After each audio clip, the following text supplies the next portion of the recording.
at the book of Nehemiah, the fourth chapter.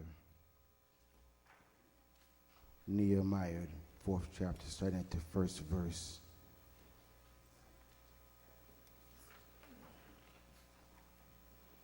When you have found it, please say amen.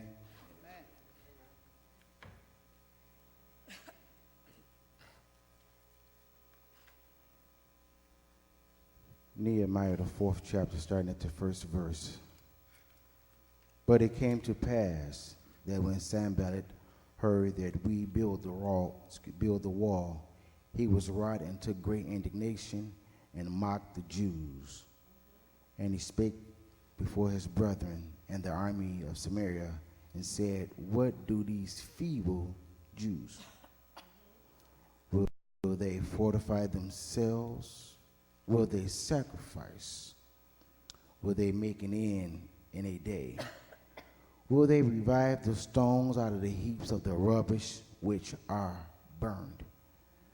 Now Tobiah and Ammonites was by him, and he said, even that which they build, if a fox go up, he shall even break down their stone wall. Hear, O our God, for we are despised, and turn their reproach upon their own head, and give them for a prey in the land of captivity. And cover not their iniquities, and let not their sin be blotted out from before thee. For they have provoked thee to anger before the builders. So built we the wall, and all the wall was joined together unto the half thereof. For the people had a mind to work. But it came to pass that when Sanballat and Tobiah and the Arabians and the Ammonites and the Ashdodites heard that the walls of Jerusalem were made up and the breaches began to stop, then they were very wroth and conspired all of them together to come and to fight against Jerusalem and to hinder it. Nevertheless, we made our prayer unto our God and said, a watch against them day and night because of them. And Judah said, the strength of the bearers of burden is decayed, and there much rubbish, so that we are not able to build this wall. And the adversary said, they shall not know, neither see till we come in the midst among them, and slay them, and cause the work to cease. And it came to pass that when the Jews which dwell by them came, they said unto us 10 times, from all the places whence ye shall return unto us, they shall be unto you. Therefore sat I in the lower places behind the wall, and in higher places. I even set the people after their families with their swords, their spears, and their bows. And I looked, and I rose up, and I said unto the nobles, and to the rulers, and to the rest of the people, be not ye afraid of them, remember the Lord, which is great and terrible, and fight for you, brethren, for your brethren, your sons, your daughters, your wives, and your houses. And it came to pass when our enemies heard that it was known unto us, and God had brought their counsel to naught, that we return all of us to the wall, every one unto his work. And it came to pass from that time forth that the half of my servants wrought in the work, and the other half of them held both their spears, their shields, and their bows, and harbingers, and the rulers were behind all the house of Judah, they which build up the wall, and they that bear burdens, with all those laid it, every one with his hands wrought in the work, and with other hand held a weapon. May the Lord have blessed you in reading of his word. You may be seated. It was just a few short weeks ago, Dr. Bland had posed a question. Can a church have a Labor Day? And I thought about that, and after Labor Day, things begin to happen in the world. So today, I want to use just for thought, dealing with a labor crisis. Dealing with a labor crisis.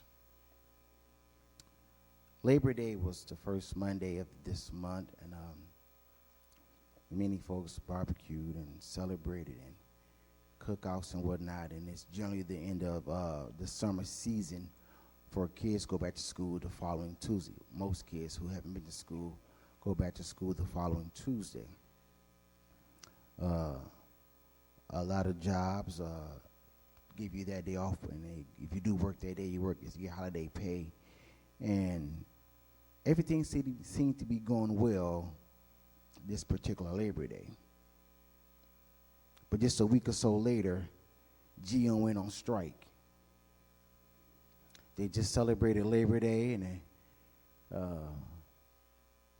that's the celebration of being able to work and attain employment and certain things like that. And just a week or two later, they're on strike. You ride by their various plants, and you see them walking around in a circle with signs, the UAW signs, and they're saying strike, all because they are now dealing with what's called a labor crisis. Something happened, fair wages, insurances, various things of that sort. The union and the employer didn't agree to terms on a new contract, so it brought about a labor crisis, and now they're handling it in a peaceful manner. They're no longer working. They're outside the establishments with signs demonstrating their discontent with GM. And this happens a lot. At one point, it seemed like DPS was going through labor crisis every year. They were either threatened to go on strike, or they were going on strike. And when I was coming up, they didn't go on strike as much, but they would have what they call the blackboard flu. That's the day when all the teachers would just decide to call in. No teachers, no school. As a youth, I loved those days. I was like, yes, call in. No school for you, no school for me. So they wouldn't march. They just wouldn't show up at all. But now, DPS has seemed to be going through still more labor crisis. It's been 30-some years, but now DPS is DPS, or some things like that, because now they have changed. They're divided into sort. Now it's the Detroit Public School Community District, where it used to be just Detroit Public Schools, but now there are two of them. All because they were dealing with a labor crisis. Happens, the bus. I used to catch the bus back and forth to school, and the bus also were dealing with labor crisis, and they would go on strike. And then when the bus goes on strike, it hurts a lot of people because they don't go to work, but those who catch the bus can't get to work. But they would go on strike, and this is their way of dealing with the labor crisis, because they had problems at their job, and they just didn't agree with certain things. And I thought about the church. And if we have a Labor Day, surely we will have a labor crisis. I thought about the trustees.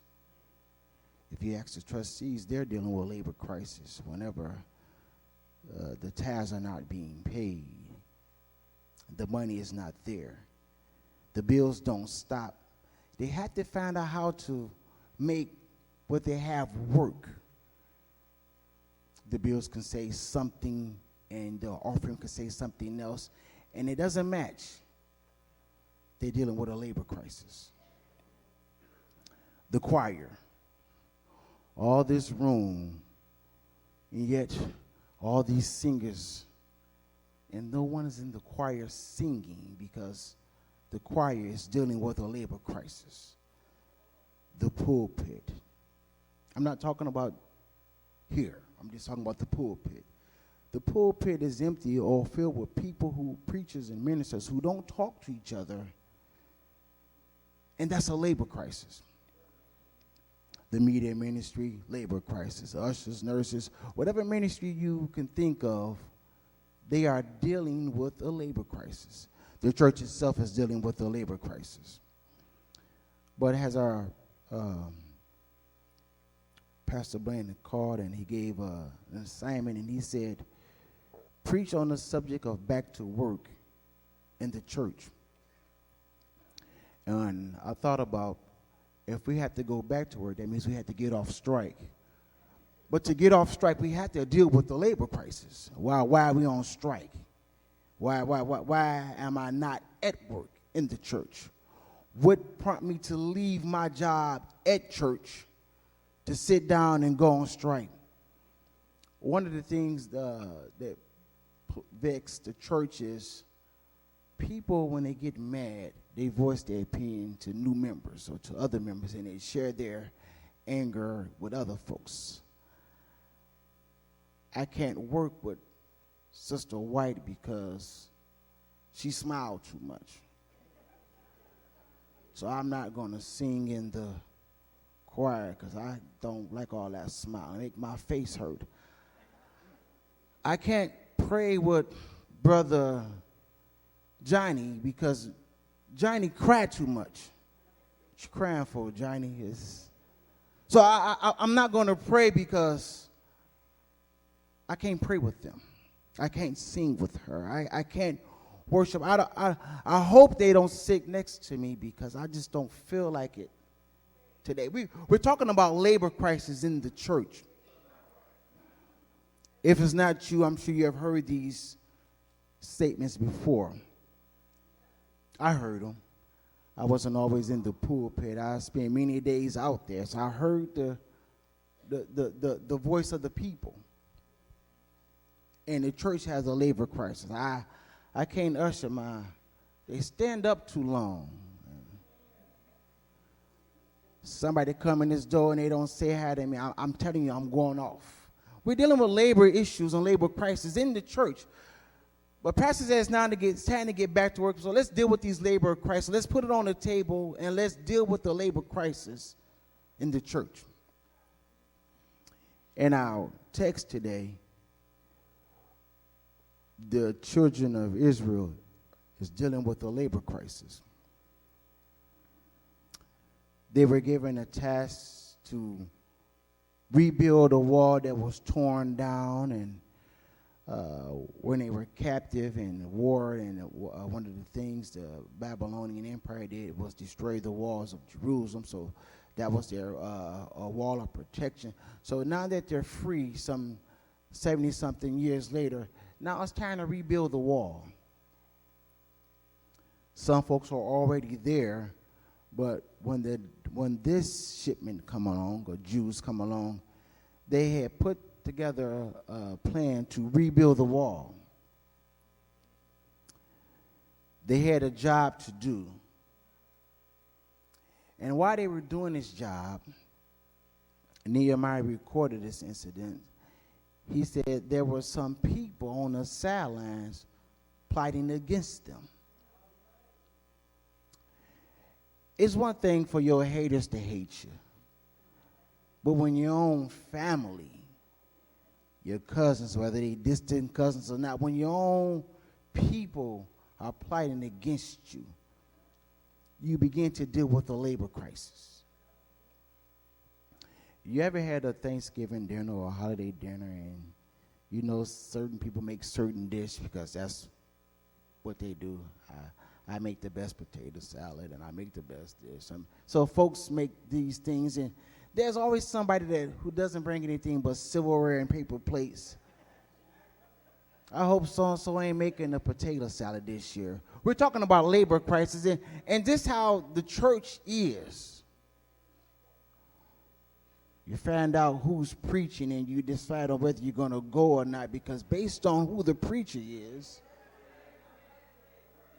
Yeah, I don't have to say it. We know. We're not oblivious to what's going on. If I find out who the preacher, I will turn around in the parking lot. or I would excuse myself right after the introduction while the choir is singing. I will put up my church finger. I will walk out that door if I'm closer to that door. If not, I will scurry along the side with my bag and my coat and go to someone else's church and think that we have done something to the preacher. Well, if this is you, you are dealing with a labor crisis. So Nehemiah records this incident, and he said there were people on the sidelines hating on the workers. Sanballat, who was a chief among his people, Samaritans, he described the Jews as feeble, weak, spineless, without backbones. He began to mock them, and he began to curse their work. The workers were not messing with him. They were simply rebuilding the wall. I could have took this wall building thing so many different directions, but I want to focus on labor in the church. They had a job to do. I was here yesterday with the kids, and as I was parking my car, I was walking towards the church, and I saw Percy, and we were talking as we were coming towards the building. So I asked him, was he going on a trip? He said, no, I'm here for a quick meeting, then I have another meeting at 12 and another meeting at 1, and I had to be somewhere at 3, blah, blah, blah. I said, wow, you're a busy man. He said, the work must get done. Somebody has to do it. It's a good attitude, but it's not contagious because we all don't feel that way. I'm not going to be the only one praying today. If none of the deacons show up, I'm not showing up either. I'm not going to get out here and pray. You heard it before, deacons. I used to be on that road. I know the mindset hasn't changed. The words become a little bit more vulgar and whatnot. And now they may not say it, but they will text it. If so-and-so don't show up, I'm leaving. We're dealing with crisis, a work crisis, a labor crisis. So Nehemiah records the story. He said as they were talking, Sanballat not only began to talk about it, but he began to enlist others to talk about it. He began to talk to other deacons and other parishioners and other trustees and other choir members. He began to talk about the workers because he was unhappy. He went to Tobiah and Harmonize and all these other folks. He began to talk about them. So Tobiah jumps in and says, even the wall that they're building, it ain't about nothing. Don't look that sturdy to me. He said, if a fox goes up the wall, he said, the wall will collapse. They ain't doing nothing. Folks will always want to down your work in the church. You know. He ain't preaching that hard. Don't sound that good singing to me. I sing better than that. But we won't get up in the choir. We can sing in a pews. I sing good in my car. I'll be honest with y'all. I am the mess in my car. I can sing. I know I've seen background, lead, a cappella in the car. I even sing instrumental. I do it all in my car. But I draw the line there. I draw the line. I think those are for gifted, anointed people who either are bold enough to get up there, or just can really just sing. And I know where I'm not supposed to be. I don't trespass, but I don't talk about them because I believe they're good. I rock, I sing along, I get excited whenever they sing. But we got some singers out there. We talk about the singers back here because their song is not getting played. Now listen to this. We got some singers back there to talk about the singers they sit next to. Not y'all, I'm talking about the other choirs. You're trying to outshout my note. You singing off key. We're dealing with labor crisis in the church, and it's not restricted to the choir. So he enlisted the opinions of Tobiah, and then Tobiah began to talk about the work. So Nehemiah said, all we did, we just prayed. He said, we prayed to God, and he said in the 6th verse, he said, so we built the wall, and it was successful because we had a mind to work. Not a mind to complain, not a mind to talk bad about the project. A lot of times you, in the church, and at your job, and even at home, especially if you're a parent, you have to do some things that you really don't feel like doing, but it needs to be done. I can't tell you how many times I had to fire up the stove because my kids was hungry, and I just didn't feel like cooking right there, but they was hungry, and I'm like, didn't you eat yesterday? I'm hungry. I'm like, oh, my God, come on, you can't be hungry. I know I fed you yesterday. I watered you, took you out for a walk. I let you get some. Yet today you're hungry. So there are times in your life that you're going to have to do a job that you might not want to do. But whenever my kids say they're hungry, I hope I don't anyway. They're not here, so I'm going to say I don't complain. I just get up and go get them something to eat and going about my business. And in the church, if we had that mind to work, if we can just say it has to be done. There's an old song said, I'll go if I have to go by myself. That ain't true no more. That is definitely not true no more. We by ourselves is not where it's at. We don't want to be by ourselves. We don't want that. I know devotion is quote unquote a deacon thing, but if the deacons are not here, are you willing to sing and pray and read the scriptures until they do get here? I know singing is delegated for the choir, but if they don't show up, can you sing a song until they do show up? Nehemiah said in verse 6, for the people had a mind to work. I hear the complaint sometimes. I'm like, what's on your mind? Is your complaint that valid where you would say, I'm not going to do the work of God because I don't like how someone talked to me? What if Jesus took that same attitude? He could have went on to Calvary and got on the cross, but what if he took the idea or the attitude that we have at times where I just don't feel like dying right now? What if on the third day he decided to stay dead? My Lord. What if he did not have the mind to work? Verse 7 says that, but it came to pass when Sanballat and Tobiah and the Arabians and the Ammonites and the Ashdodites heard that the walls were being built anyway, they got more upset. You want to upset a hater, keep doing what God asks you to do. Just keep singing, keep praying, keep worshiping, keep tithing, keep giving. Recently, and this is free, recently a young kid was being bullied in school because he didn't have clothes and whatnot. So these two young men took it upon themselves to do something about it.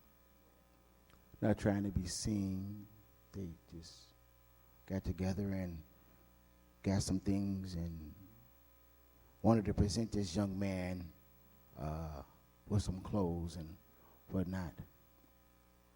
And I applaud those young men because they didn't ask for the cameras to be on them. They did it out of the goodness of their heart. They had a mind to work. We don't do that too much more. You don't hear about that too often. You hear about drive-bys and rape and hate crimes. I hate you, you hate me. I hate you because you hate me. We hear about all these things, but here these two young men, school kids who saw something, saw an injustice, and they said we need to deal with this labor crisis. We can't advance in society if our mindset is to bully someone because they don't dress the way we think they should dress, or they don't walk or talk the way we think they should walk or talk.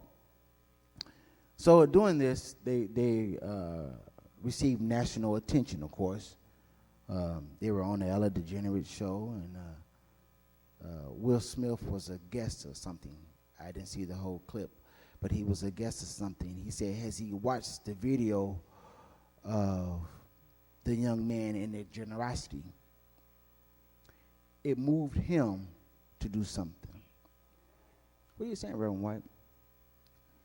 If you work, you'd be surprised how you can encourage somebody else to work.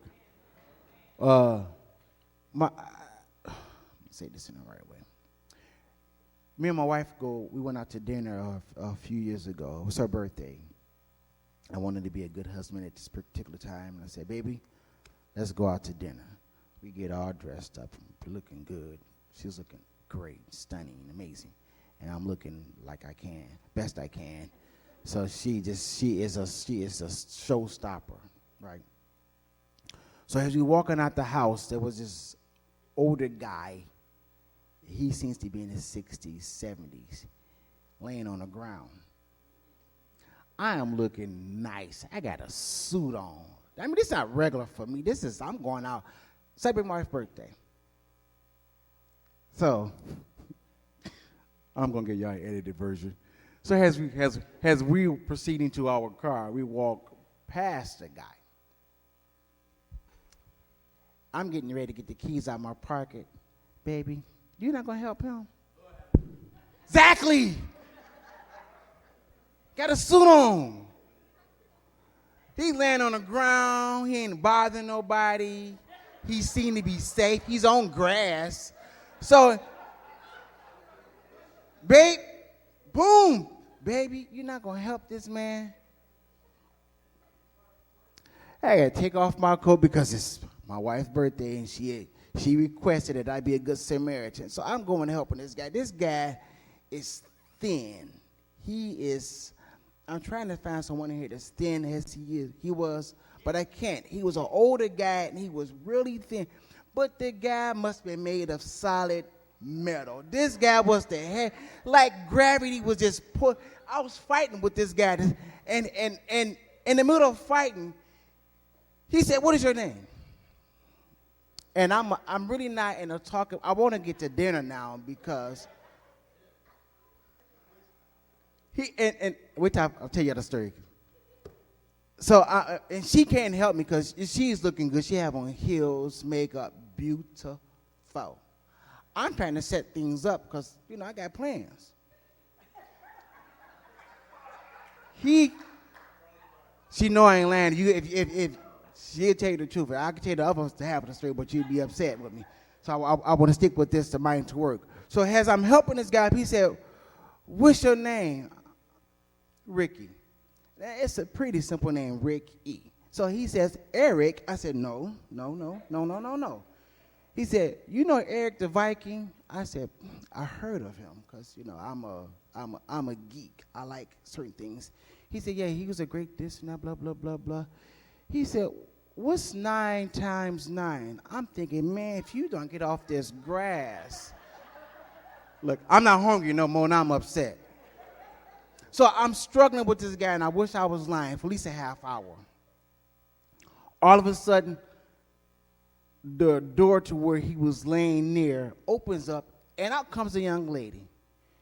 "Daddy," I'm like, "Oh, come on, are you serious? You at home?"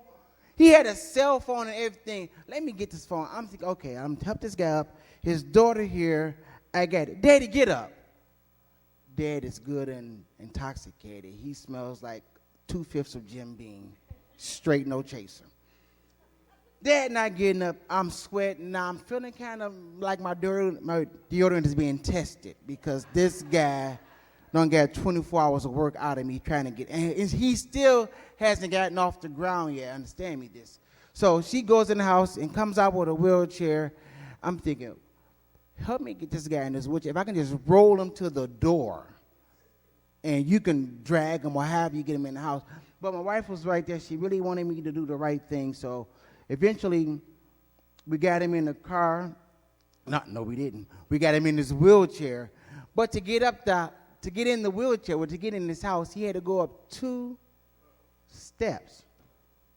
I'm thinking, you know, we're going to go to McDonald's now. You done ruined all the, you know, I don't even feel and look the same. But anyway, we eventually, the lady helped me get her father up into the wheelchair, and she was saying some very unnice words to him, but I understood what she was saying. And I wanted to say some nice things to him, too, because I just wrestled with you for over half hour, and you calling me Eric the Viking. He asked me 9. He said, what is 9 times 9? I said, man, it's 81. Come on, help me out. So he had a cane, and the cane was, as he put his hand on the cane to get up, the cane was sinking in the grass. But I had to do what I had to do to get him up. I didn't want to, but I had to. I didn't want to. I didn't want to stop. But I had to stop. You understand what I'm saying? We got folks that don't because they don't want to. Some things are not a want to or don't. Jonah didn't want to go to Nineveh, but he went. It took some persuading, but he went.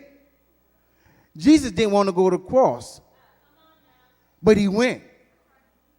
If you don't believe me, it says, Lord, he said, Lord, if it's possible for this cup to pass, if I don't have to go this route, let it be. He said, but not as my will, your will. I don't want to, but I will. And as I wrestled and struggled getting that young man, well, he was older than me, getting that young man up, I became focused on the battle at hand. And as I was wrestling with getting him up, his daughter came out, of course, and we ended up getting him up, and we went to dinner. And after I told my wife what I thought about her plan of being helping everybody, she know now, if you see them on the ground, if you know they can't get up, they had to be, call 911. They've been trained, they had back braces. It was a whole different scenario. But anyway, it says, once they saw them building a wall, Sanballat and them, they got mad. He said in the 8th verse, then they conspired together. The enemies of my enemies became friends. He said they conspired together that we wouldn't build this wall, that we couldn't do it, that the choir wouldn't prosper, that the musicians wouldn't prosper, the trustees going to suffer, the deacons wouldn't pray, the preachers wouldn't preach. They conspired against them that the church would not be made whole. Verse 9 said, nevertheless. Sometimes you need a nevertheless mentality. Coming up, we didn't always have, God, I hate this now. We didn't always have peanut butter and jelly for lunch. But to make sure we had lunch, Mom would throw some Spam in there, and I hate Spam to this day. I don't care if you fry it, bake it, boil it, mustard it, mayonnaise it, whatever you do, I don't want it. I had enough of Spam between the ages of 6 to 12 that I can tell you right now, I'm spammed out. But to keep us from starving, Mama said, nevertheless. We didn't always have meat, but we had rice or potatoes. I love rice. I can eat rice and butter to this day. There's nothing there to eat. There's some rice in there. That means nevertheless. If you hungry, come on somebody. You ain't been hungry till that rice started to taste like steak. Some good rice. Nevertheless. He said, nevertheless, we prayed to God and we set a watch. We began to set security around the wall so they can make sure the work is done. But the people of Judah, that's us, the trustees and the deacons, they begin to hear the whispers of the naysayers. It says, the strength of the bearers of the burden is decay. We're getting tired. They might be right. Maybe I shouldn't sing. Nobody else sing. They never sing my song when I'm going to preach. How come I'm never worship leader? We don't say that here, but at that other church, I heard them say that. How come I don't have to, how come I can't lead the deacons in devotion? So they began to say this, and they said there were much rubbish, and they said that we were unable to build the walls. They began to think about the tasks and the problems ahead of them, and they stopped working. They got out the choir, they got out the pulpit, they got out the ushers and nurses and whatnot. It said, and our adversaries, our enemies, and they said they should not know neither see that we are coming, because we still coming. The enemies are still going to come. Preacher preached his sermon, giants keep on coming. After David thought he had done everything because he beat Goliath, but Goliath had some nasty brothers that was taller and meaner than Goliath, and they came looking for David, because you're not going to slap my brother mine. No, let's kill him, and then you're going to have to see me. And I'm coming with my peoples. So the giants keep on coming. So if it happened to David, and Nehemiah said, they conspired, and they said, we're going to come anyway, and when we get there, we're killing them. Since they don't want to stop, we're going to kill them. They're going to make them stop. He said, and it came to pass that the Jews which had dwelt in the land, they came to him and said, 13th verse, Nehemiah developed a plan. He said, therefore I set in the lower places behind the wall and the higher places, and I developed a plan, and I even set the people after their families with swords and shields and bows. They armed up. Nehemiah said, look, we still, thank you for the amen. We still got work to do. Don't let the naysayers stop you from the work. He said, and he did this. He said, Nehemiah had went to the guys, to his people, and he had given them a prep talk. Don't be afraid. You got to remember God. Sometimes we forget God. We forget. This ain't the first. My daughter was crying after number 45 was elected. I mean, because it's her first time vote. I mean, she was crying to the point of hyperventilating. So I looked at her, and I'm a bad parent. There, I said that I made it, because I don't have that mama's type. Oh, boo, what's going? No, I looked at her and I said, this is not the first Trump we dealt with. Come on, somebody. Reagan was a Trump. Look, Nixon was a Trump. Now I can go on. I said, we deal with years of Trump. This ain't the first one. I said, this Trump is no powerful than the last Trump. I mean, she cried, and I'm thinking, baby, you got to vote again. Just keep voting. You know, you'll get it right. This lottery, this election thing is like a lottery. You got to be in it to win it. So she crying, and so after I assured her, this is not the first Trump. I got you remember God. Sometimes we forget. I had my 2 surgeries, and after the first surgery, I was pretty good. I said, okay, well, God brought me out, blah, blah, blah. But the next surgery, it went a little different. The first surgery, they was prepping me. The first thing they did, which was the smartest thing they did, was put me to sleep. So I don't know what happened after that. I woke up, I was cut open, everything, so I was okay. The second surgery didn't go like that. They started putting the instruments on my stomach while I was up. I'm like, wait, whoa, I'm up. And they start whooping out that little long tube for the catheter, the little Foley. Put that up until you put me to sleep. I don't want to see you. Because now I'm panicking because I see what you about to do to me, and in my mind, I'm already hurt. And I began to pray to God, and I said, God, help me out. Look out for me. I wasn't scared the first time. Nervous, but not scared. But the same exact surgery, 17 days later, I was scared. I was only scared because I saw the tools that they were going to use against me or on me. So I began to pray, God, and I some say, but just remember, God, remember what if I did it before.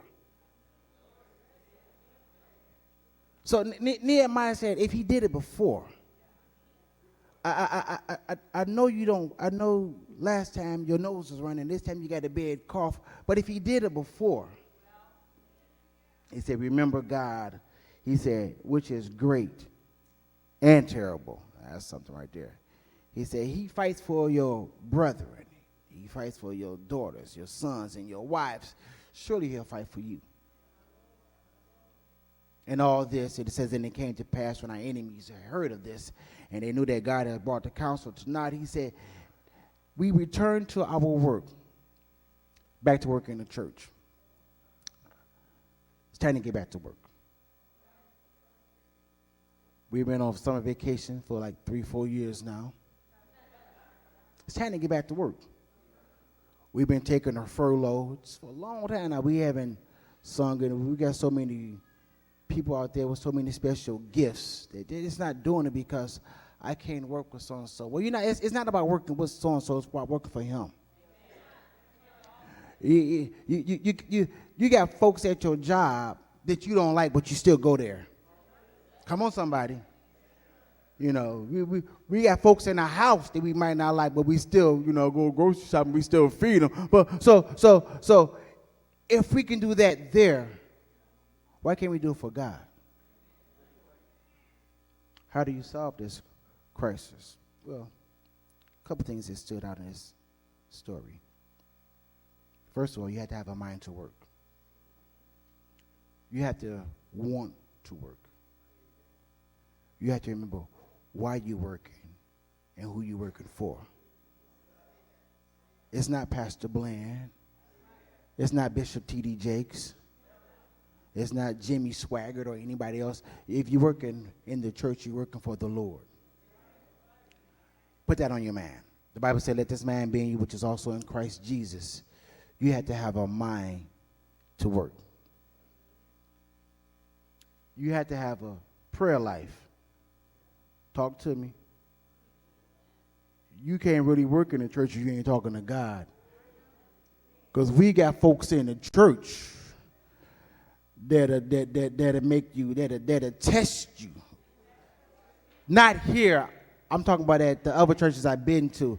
We got folks that'll test your salvation here. I'm not here.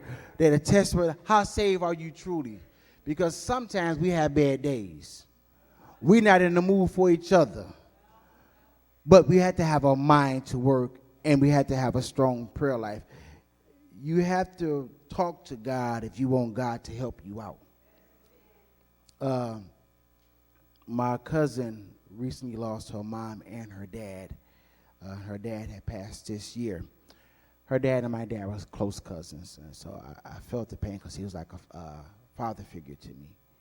So she had posted on Facebook that sometimes God wants you to suffer in silence, and he rewards you loudly or something. So I said, that's not, and I generally don't do this, but I love her, and that was my cousin, and it was pertaining to God. I said, that's not true. I said, the Bible says many times he heard my cry or cry unto the Lord, and blah, blah, blah. I said, if he wanted you to suffer in silence, Peter would have drowned. Talk to me, somebody. If Peter didn't say, help me, Peter had a nose and mouth full of water. But Peter spoke up, so God, I said, Jesus was already there. He saw Peter drowning, but it wasn't until Peter said, help me, then Peter got help. Talk to me, somebody. You got to have a prayer life.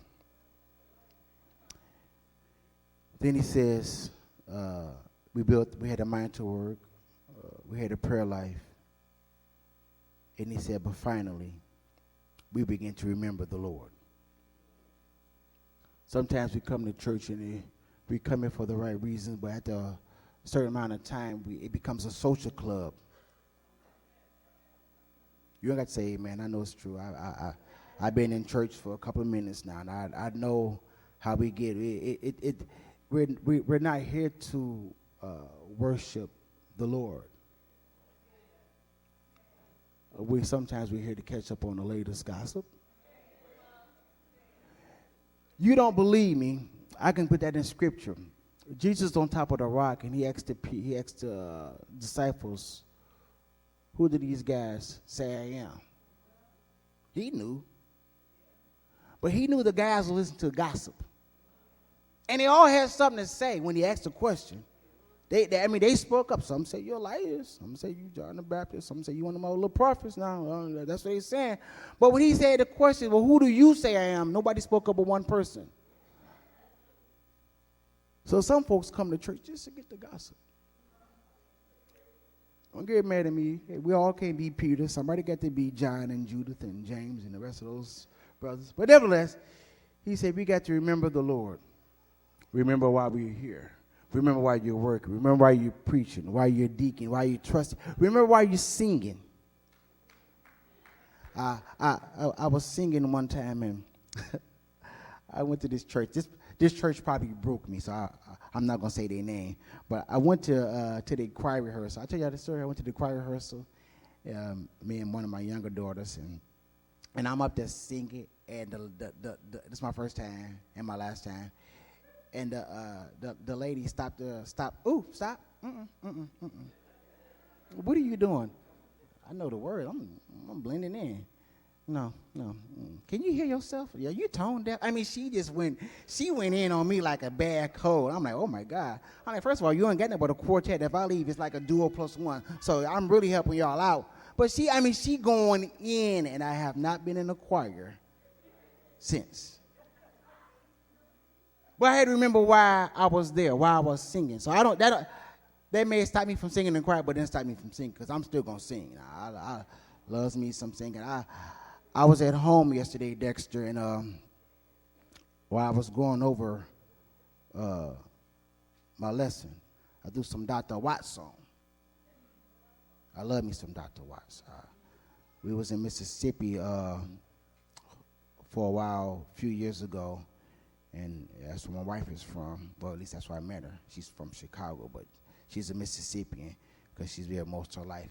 So we were in a church, and her church gets started. One of the mothers would sit there on the side and just start singing Dr. Watts, and it did something to me. So yesterday I was getting my mother on. I was singing some Dr. Watts because I remember why I sung. And after you remember the Lord, this is the most important part. This is where you come in at. It says, we return all of us to work. It's time to get back to work. I want to shout, go to work. It's not that serious. It's time to get to work. I think about, and I said this earlier, what if Jesus took a day off when you needed him most, when your marriage was on the line? What if Jesus took a day off when your child was in trouble and you didn't know about it and one for the grace of God? What if he took a day off when you were at the doctor's office and the doctor went to say cancer, but the guy said cure? What if he just took a day off when justice says you deserve damnation, but mercy said, give him a chance? What if he just took a day off where you know you're supposed to have been cut off at the root because you did all that cussing and cutting up on Saturday night, but he allowed you to wake up Sunday morning and come here like you ain't did nothing all week long, but praise God and read the scripture? What if he didn't what if he just took a day off? Could you imagine being in court without Jesus? Could you imagine being in a hospital without Jesus? Could you imagine, what if when you went to your job and you have supervisors, co-workers that want to be supervisors, greet you at the door? I dropped my kid off at work a week or so ago, and she got there real early. And she was walking in the door. Her supervisor happened to be in there and start Miso with work-related issues. And I'm like, first of all, let's say good morning. And since we're talking about work, let me punch the clock. But what if Jesus wasn't there and you couldn't say, and you just start saying those other words that come to your mind? I don't even like you. Why are you talking to me for free? What if Jesus wasn't there? What if he took a day off? Let's get back to work. Let's get back. We got a Liberty Fair downstairs, a ministry fair downstairs, and it's time to get back to work. It's like a job fair. Sign your name up. You get called back for the interview. You got the job. You got references. You got the job. Let's get back to work. The choir can use you. Let's get back to work. The nurses, the ushers, they can use you. Let's get back to work. The greeters ministry, they can use you. The media ministry, they can use you. We got things in the church that we can use you for. Let's get back to work. Let's end this 3-year, 4-year, some longer vacation that we've been on, this break. I was taking my kids to school the other day, and I don't know how this conversation come up because I really don't try to listen to them in the car too much. But Xavier and Zion was just talking about summer. So Xavier said, well, that's it. Summer's about to be over. It's going to be over Friday, such. So Zion began to cry, no, I want summer to stay. I mean, he crying, and he needed a Twix. He was having a moment. He needed a Snickers or something that really just hold him over to the next summer. He was really going in. So I said, well, Zion, you got a few more days of summer? No, I want summer to stick around. I don't want to go to school. I'm like, well, you're going to school anyway, so it don't make a difference. Well, he cried. I said, well, if you want summer to stay, keep living. Keep living. I said, it's coming back around. I said, it's scheduled to be here again and next year, so we're going to do some things. And so he didn't, that didn't work for him. But he was, because he was upset the summer's over. The break is over. Some of us are upset too because the break is over. It's time to get back to work. Now, well, I normally don't do this, but I'm going to, yes I do. I'm going to end it this way.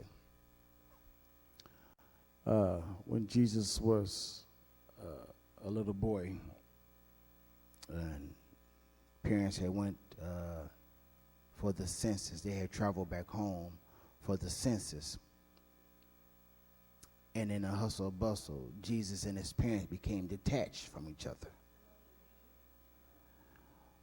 So mom and dad home, and they traveling in groups. So traveling in groups, sometimes your kid can go with somebody else's family, but you all going in the same place because you all going back home. But this particular time, Jesus didn't do it. And when they got home and the groups began to disperse, Mary and Joseph noticed that Jesus wasn't with them. So they began to get worried. So they retraced their steps. So they went back, and the first place they went to was the temple. They found Jesus in the temple. And of course, he was subject unto them. I mean, he got in trouble. But in the midst of him getting in trouble, Joseph looked at Jesus. I can imagine how his black parents do. That's right, I said he was black. How his black parents do. Where you been? You knew we were. I can imagine the conversation. But Jesus in his holiness and the beautifulness of his young mind, and he's 13 years old, these big holy eyes looking at him. He probably has some nice brown eyes and good hair and all this stuff. Well, nappy hair because we're black. So he probably had this African hair. And he said to the family, I was about my father's business. I was about my father's business. Let's get back to work in the church. The doors of the church are open. You can come by letter, candidate for baptism, or Christian experience. If you haven't been to work in a church, or you're looking for a church that you can get to work in, I recommend Liberty Temple. Wonderful pastor, Dr. Steve Bland Jr. We got beautiful ministries and coordinators and co-coordinators. Beautiful choir, talented musicians, very anointed singers. Beautiful nurses, beautiful ushers, greeters, culinary. We had so many things